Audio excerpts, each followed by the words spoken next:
At this time, I would like to introduce Chris Grundemann and Matt Griswold.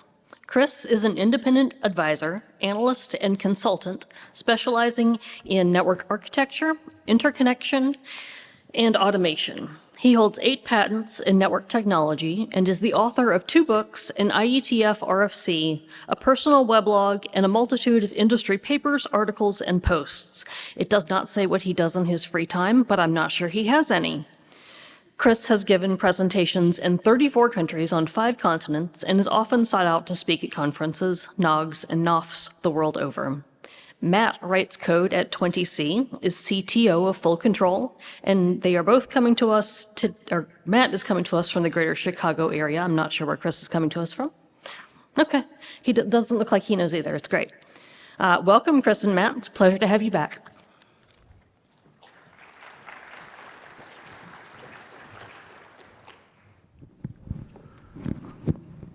Hello, Kansas City. We are Full Control.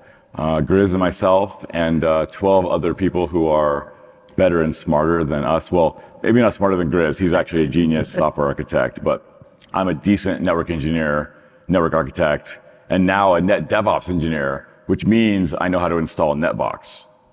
No, I actually know like at least 3 Git commands. So today we're going to talk about automating an internet exchange, which to me seems like it should be something that everyone's doing, and actually is something that very few are doing. So we're going to do a little introductions, which I think I just did. We'll define some things, talk about our philosophy towards this, some principles underneath network automation today, especially for internet exchanges, and then dive into some examples of internet exchanges that we've actually automated. We are here. So FullAuto, what does FullAuto, fully automated, even mean, right? Maybe a little cheeky, FullAuto is fully automated. But why wouldn't you want to fully automate your internet exchange? But what does fully automated actually mean? Fully is not a very concrete term. We can say automated, but what does that actually mean? Some people talk about having a source of truth. Some people talk about pushing configs. Some people talk about other things. There's this whole debate around automation versus orchestration. We'll get into that. And then the other piece of it, which is feeding back through the loop of observability. So we'll talk about all that. What we mean when we say fully automated is source of truth synchronization, meaning there is a database somewhere that has the entire intent of the network, all the devices, the route servers, everything else, and that is synchronized with the actual state of the operational configs in the network. Route server management for an internet exchange is part of this. Also the switch port management, so actually understanding and automating the configuration of the switching fabric at the internet exchange. Member management, so not just being able to understand like what the traffic levels are for each member, but allowing them to have self-service and being able to update MAC addresses, if you're still doing MD5, that, all the things that somebody might want to do, AS sets, that kind of stuff. Traffic graphs are part of this as well, and the self-service part I already talked about. Okay, so that's cool. Fully automated sounds kind of neat, but like, why? And especially if you are a nonprofit, small regional IX, this may sound like a ton of extra work that you have to do. Things are already working. Why would I put in extra hours? If it's not broke, why would I fix it? Why do we need automation? Well, the other part of this is that a lot of engineers are still very, very, very stuck on their CCIE or JNCIE skills, really tied into the CLI. That's actually some of the biggest pushback I've seen on automation, is that we know how to do this the way we do it, so why would we do it another way? Which leads me to, the CLI. I just want to tell you how I'm feeling. I got to make you understand. I'm never going to give you up. I'm never going to let you down. I'm never going to run around and desert you. I'm never going to make you cry. Never going to say goodbye. Hey, CLI. So the philosophy behind a fully automated anything, fully automated networks in particular, and fully automated internet exchanges particularly, is that machines do some things better than humans, and humans do some things better than machines. So on the machine side, things like error or omissions. So if you look at a big data set and there's a data point that's missing, humans are really, really bad at seeing the missing data point. Machines are really, really good at catching that. Other things like consistency and repeatability, machines are really good at doing the same thing over and over again without making mistakes. We all have fat fingers and mess things up. On the other side, humans are really good at understanding like scale and scope and seeing the big picture and understanding how this thing is actually supposed to work and what's supposed to actually happen versus what the code might say. So you need both, right? There's a partnership. So that's basically the philosophy, is that it's machines and humans working together to create better networks, operate networks better. So you're all convinced, full auto, all the way, let's go. How? Well, we have a few principles that we've taken into this when we're looking at automating any network, but especially an internet exchange. One is keeping things simple, right? Don't overcomplicate it. There's a lot of complexity already. Layers of abstraction work really, really well in networking. We do this all the time. We build a physical optical ring and then build an IP mesh over the top of it. And now you're building operational layers on top of that. But keep it as simple as possible, right? We also want to leverage existing open source software as much as possible. We don't want to reinvent any wheels. So if something already does something really well, let's not rewrite that code. Let's not do that again. Let's just use that tool and build it into the framework. But when you're building this framework, we believe that it needs to be modular, right? So microservices is a piece of this, building things. We really believe in like the Unix philosophy that each tool should do one job and do it really, really well. And then you layer those tools on top of each other and string them together into orchestration. And then obviously networks are fundamental, and especially internet exchanges. We all talk about, the internet's best effort, but you don't want it to go down anyway, even if it might be at best effort. So we need redundancy as well. So this is yet another automation framework architecture diagram. There's a lot of these floating around these days. I like this one in particular because literally the user is at the center of everything, which I think is important. On the left-hand side there, you'll see that there's sources of truth. And this is not a single source of truth because there isn't a single source of truth almost anywhere ever, but there are multiple sources of truth. One of them is peering DB, if you're talking about internet exchanges and interconnection. But you also might have, again, Netbox, Autobot, these kind of things in there. But you also have your, outside of the IPAM and DSIM, you have things like network monitoring, right? The traffic graphs. All these things are recording session state of all the devices over time. All these things are truth that you need to know.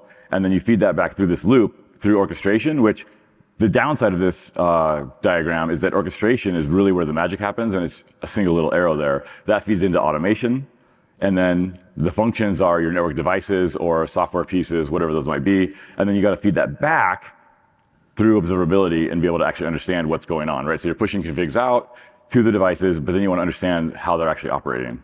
And then, of course, the user needs to input and output. He needs to be able to put configs changes in or queries in to understand what's going on in the troubleshooting environment, and then also get the output from that and understand what things are going on. Ask questions and get answers, as well as send commands and get validation. So we're going to zoom in on this diagram a little bit. First, we're going to talk about sources of truth. That's the truth. That's not the truth we're talking about. So the sources of truth are IPAM, DSIM, network monitoring systems, your AAA, right? So like role-based access control, and how do you actually know who's accessing what and getting into it? Because you might have the IX operators are one key piece, the customers of the IX are another key piece, like who can access what and who can see what. We don't want customers seeing each other's data, that kind of stuff. Peering DB, as I said, is a source of truth for the interconnection space. And then there's going to be like the portals where actually the IX operator goes in and sees what's going on in the environment.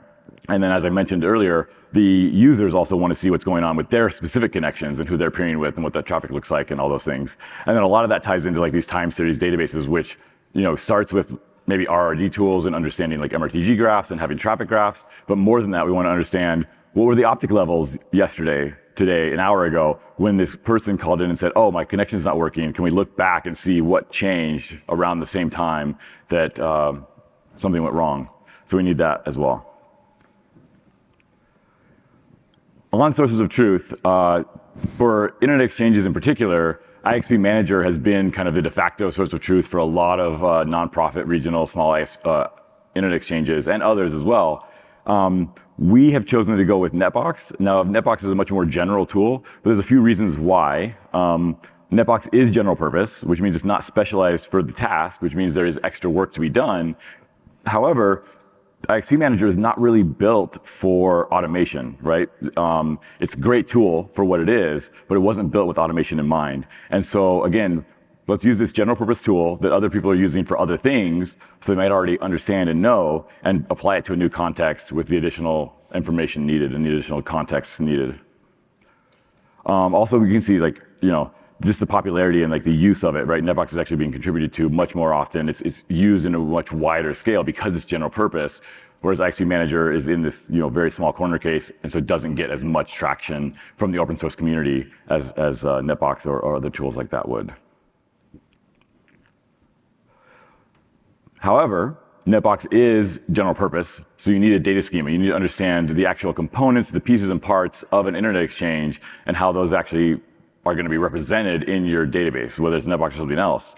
So there are downsides to having this general purpose, and you need to actually build out specific schemas for your use case, right? Netbox was designed and built in a data center environment. We're applying it in lots of new use cases, which is great, but it means that things don't quite line up.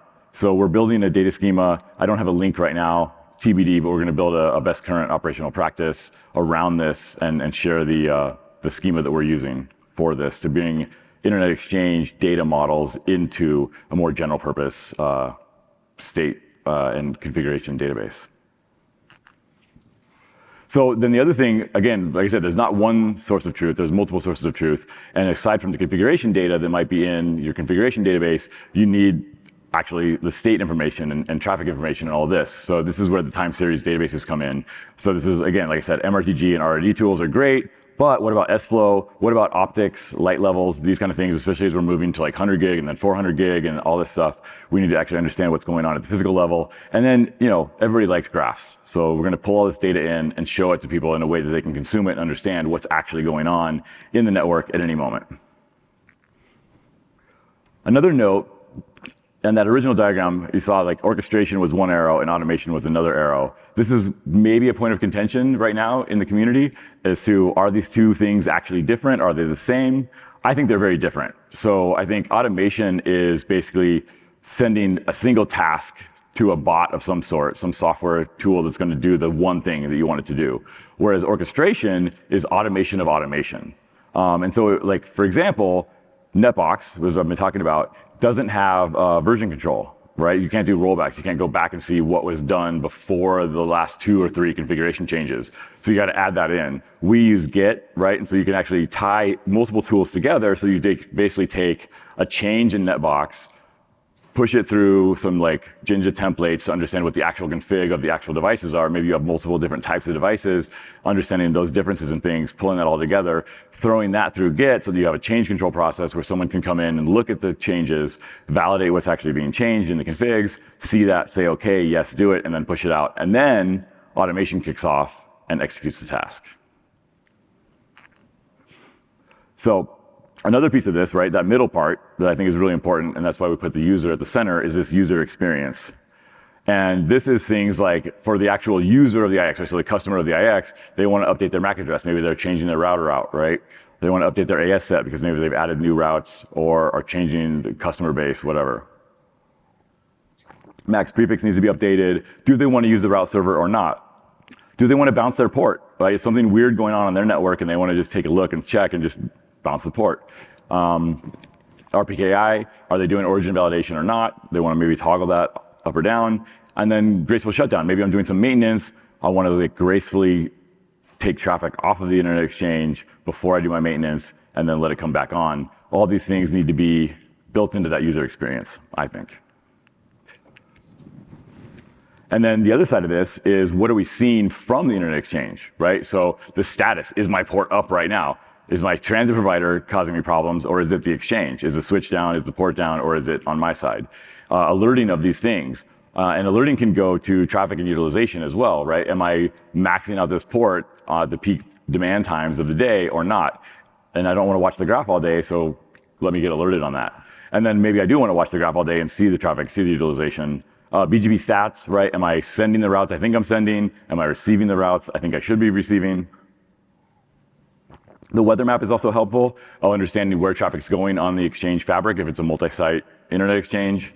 Light levels I talked about, and then again, all the maintenance stuff, right? Is somebody else doing maintenance? Can I see like maintenance records in my user portal so that I know, oh, that peer, they just went down. Well, that's because they sent out a maintenance notification last Thursday and said they're gonna do this, right? So I wanna understand what's going on.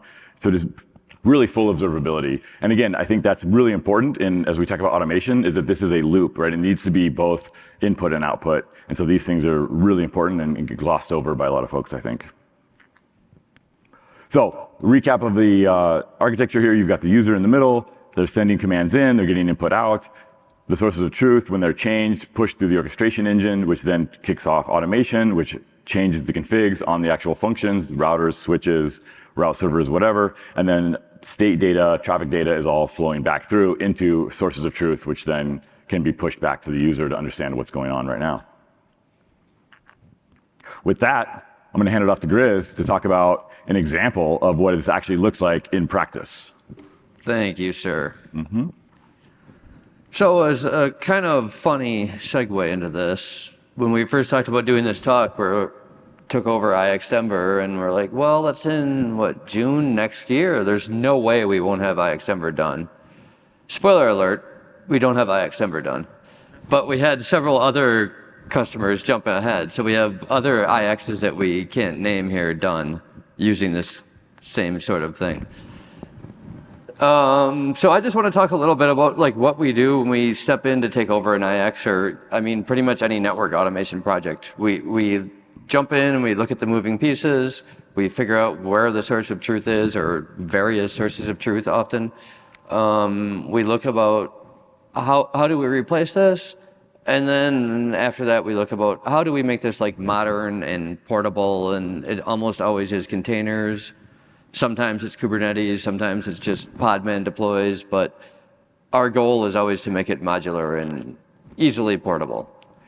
So in the case of IX Denver, pretty much any probably IX Denver was probably the most advanced IX that I've seen, like outside of the Chicago Internet Exchange that I made, because they have a full Ansible repo. Everything is automated in IX Denver, which I think most IXs probably aren't.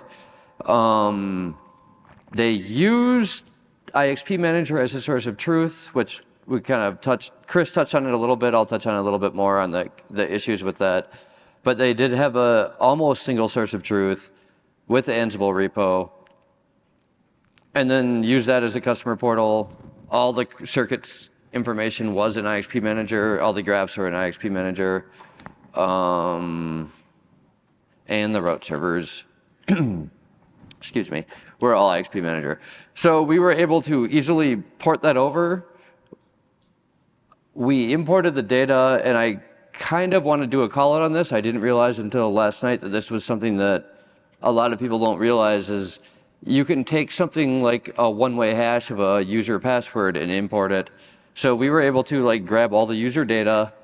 The first time they authenticate, we have their password, we verify that it's true, and we're able to port that to something modern instead of old-fashioned Unix crypt, let's say. So we're able to import all the data seamlessly, make it secure, make it new and fancy. In the IX Denver case, IXP Manager was the only source of truth. Like I said previously, often there's many sources of truth and proprietary databases that we access and bring it all together. But we have a shim layer, and this is all open source, by the way. We have a shim layer called device control. That's a very easy way to import for us. So we can import everything to device control. Device control does bidirectional syncs to any other database. So this is Netbox. This is whatever your company uses internally. We're able to, once it's in device control, we're able to sync it back and forth and use device control as a source of truth. Often it will be in front of Netbox because Netbox has a lot of other great things that we like to use. With the IX Denver, specifically because of the way it's done at, what is that, 910? Yeah. 910 in Denver. It's a double panel, so nothing was represented correctly in IXP Manager, but with Netbox, it's able to actually correctly model it. We can use plugins for everything we do. I think I have screenshots here of how this is how it was in IXP Manager that doesn't represent the actual endpoints. And then here in Netbox, it actually shows the endpoints. So you can see from a customer through the panel, through the next panel, to the switch where everything is, which we like a lot. I mentioned device control. We like to put everything in that because that can sync to everything else. We also have a lot of tools that use that.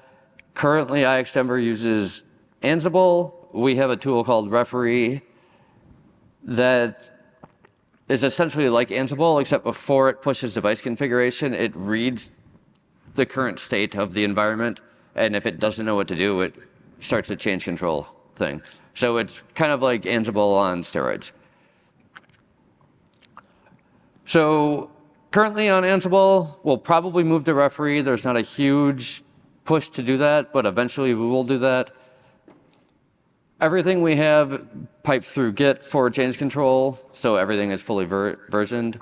Our internal database is based on Postgres and also fully versioned on top of that. So everything that we do is all versioned. Everything else isn't. So that's one of the reasons that we add device control in, besides that it's easy to sync through back and forth, is because we have a version on it. And we're able to push a button and say, you know what? That just broke everything. Can you push everything how it was when it was working? Yes, one click away. For graphs, and the graph stuff actually has changed within the last week, and we did not get the slide deck updated. But IXP Manager, for those of you that run IXs probably are aware, IXP Manager generates an MRTG config, and then lets MRTG handle everything. That was how we approached it as well. We do device control API to generate the config, run MRTG, and it's pretty awesome because it's a very small file format, so we can, if we have to regenerate graphs, we can regenerate 15 years of graphs in, I think, 6 seconds or something like that. Or I just completely lied based on what that says. Maybe it's 30 seconds for 15 years. I think it's less than that. Either way, it's a very nice schema. It's good to have all the data in one place, but it's also very old-fashioned, and we're starting to move everything to like Grafana and Prometheus, and that's what we just kind of leverage now. Is everything goes into our time series database. It's not MRTG based. We don't have to deal with files, so everything is cloud native for those of you that care about that. But we do have pretty cool graphs, and the cool thing about how we do our backend is we can switch everything out. So that's an MRTG graph, which looks exactly the same as our Prometheus graph. Standard graphing, I guess, it's just showing that. Weather map, as I jump around here. So weather map is one of the things that I really want to modernize eventually. So far, I haven't done it. But for those of you that are familiar with the weather map, it's a really old PHP script that does a very good job at it, which is probably why nobody's ever replaced it. So the iXtember one was sitting on a VM with PHP installed, just like it said, like you would probably imagine. All we had to do was change the API to read from our API instead of scraping from IXP Manager. And I don't want to slam IXP Manager because it's a great tool and I use it a lot and love it. It's not API first, so a lot of the things that with IXP Manager involve scraping essentially, whereas everything we have is API driven. So we just swapped it out to feed from our schema and then replaced it with a container because we don't like to install PHP on VMs. iXtember used a route server, which is a pretty nice tool to power your route server. For those of you that aren't familiar with that, it's a standardized Python maybe application that reads a config file, reads from public sources of data, and outputs route server config in Bird, Go BGP, and I believe Open BGP. Our backend also uses that. So we were able to very easily migrate. We just essentially put a GUI on the front of it. We get change management on that. As I mentioned, everything we do is versioned, so our route server config is also versioned. With our route servers, it's what we would call like batteries included. So you have a container, it pulls in Birdwatcher, it pulls in Prometheus Exporter, it gives you all the metrics that you can ask for in a route server, all bundled up in one thing, and gives you a GUI that lets you control it.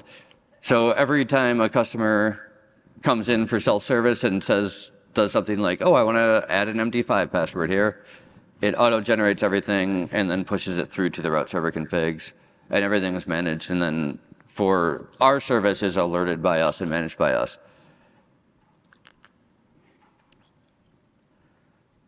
As I said, they used Ansible for everything. So they had a dynamic inventory script that read from IXP Manager.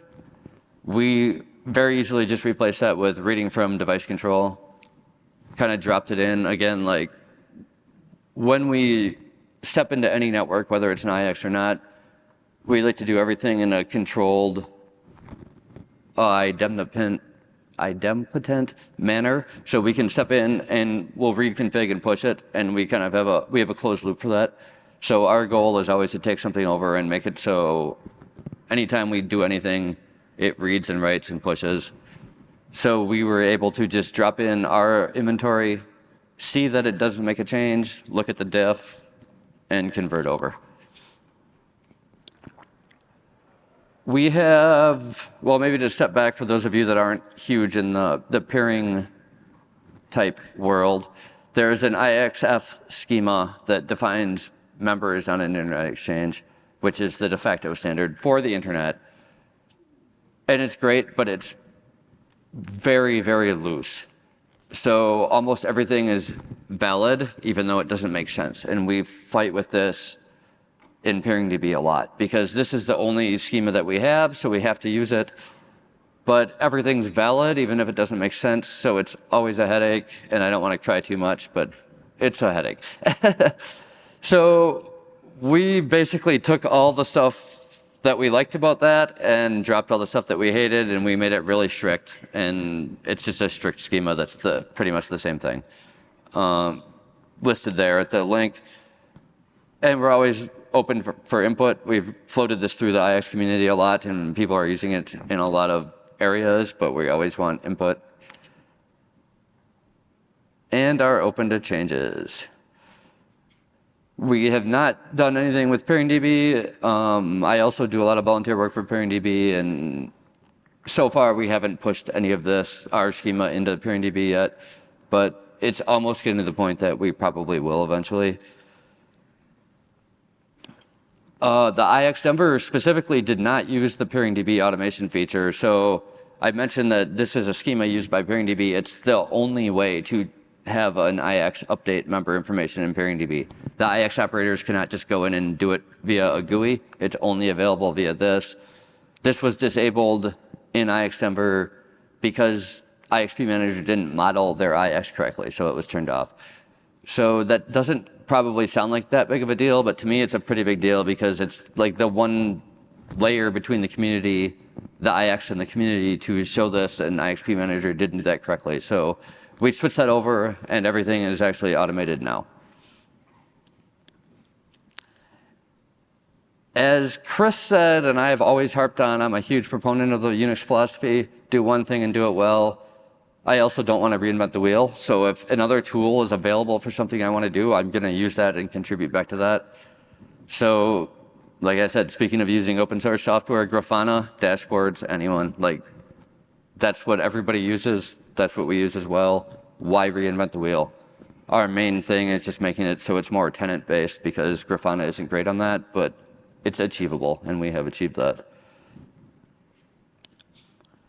Everything we do is self-service. We believe in automation, but we also believe in enabling the customer to support our automation.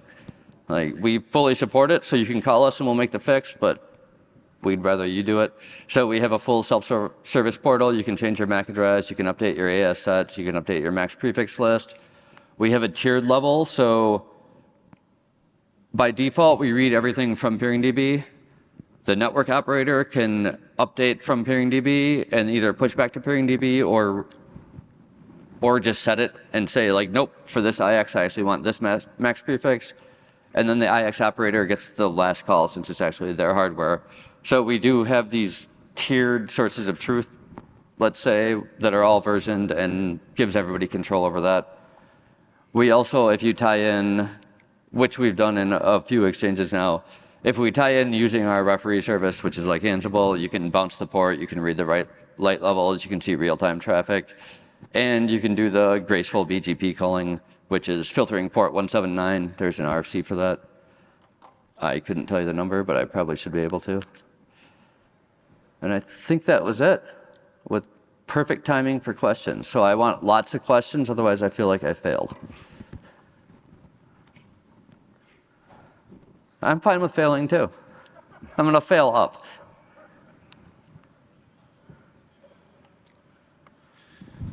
Hello. Hello. My name is Patrick Gilmore, and I currently represent Tigger. So this is on GitHub, but your webpage has pricing. So is it open source? Is it a paid-for product? How does this work? I don't understand. So it's both. So we've everything we open source. So there is a GitHub repo for Full Control, which has all the different components, all the different microservices are listed out there. Almost all of them. I think there's a couple more that need to be open source still, but almost all of it's IX control and peer control for sure. And then device control, we have AAA control, which is the role-based access control. All the components are open sourced, and you can consume it software as a service and pay for that if you want. Excellent. Thank you. Hi, Adam Kajowski with Ohio IX. I like the idea of the light levels and some of the other self-service portal things, but what percentage of networks are actually using the portal versus kind of a set it and forget it when it comes to peering? Because we have some people that are in the portal, but it's maybe only 10% of our users. 10% is probably a good number. Actually, yeah, it's definitely mixed. There's people who are really on top of it and watching this stuff all the time, and there is a lot of set and forget. Just connect to the IX and forget about it. The nice thing is having it there means that like I can tell someone, if I'm running the IX, I can say, hey, go change that in the portal, versus like we have to email back and forth and figure out what's going on. So I think it's a nice thing to have, but you're right, it's not super widely adopted. It's definitely not anywhere near 100% adoption of folks actually going in and making these changes themselves. Yeah, thanks. And the second question, when do you see people on the self-service portal needing to do the BGP session calling? Because I mean, if they control the router, they can just do a shutdown of the neighbors on their end, right? Sure. Yeah, I think it's a nice thing to have though with the route. If you're using the route server, to be able to like pull the routes down from the route server gracefully. I mean, it's another layer for sure. You can do it yourself also, but a lot of people like having that ability to be able to have that happen on the route server itself versus doing it in your router. Especially if you're doing like different like pieces of maintenance, right? If you want to like take out some routes, or you're like moving a customer around or something. There's a few use cases where it's nice to be able to do it targeted. Yeah, I mean, I think it's always nice if you're going to do anything where your router bounces. It's a nice way to do it. And you can do it on your side, or you can just click a button and do it on our side. Which, kind of back to your first question, the 10% is generous on the amount of people that use it. But as IX operators, we use it. So it's just a free bonus to any client networks that want to use it. But I mean, we use it. That's why it exists. For route server maintenance, right? If you're going to like upgrade Bird or something, yeah. All right, well, thank you. Yeah, thank you. Hey guys, Tony from DevBox. Good job. And I have a question. Have you heard of IX API? And have you considered making your platform compatible with IX API? IX API. We have done it. Like we've actually written to the reference implementation of the IX API. It's not currently in full control. We haven't had much customer requests for it, so it's definitely possible and it's there. And I think our reference version is on GitHub, but just without people asking for it, we don't have a reason to do it, I guess, bluntly. Cool. Thank you.